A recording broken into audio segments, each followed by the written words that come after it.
जिले मछियारी जी union council Ujjain Shah जे ॻोठ वसी मुराद शाह जो गवर्नमेंट प्राइमरी स्कूल बग़ैर उस्तादनि जे हलण लॻो।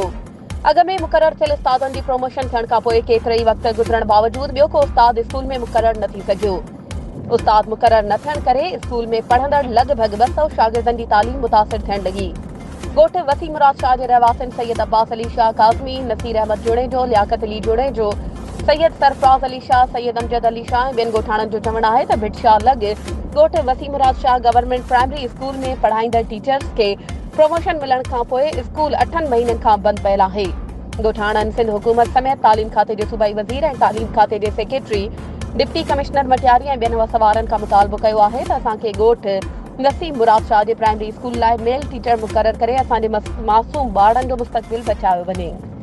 वधीक ख़बरुनि ऐं अपडेट्स जे लाइ असांजे चैनल खे सब्सक्राइब कयो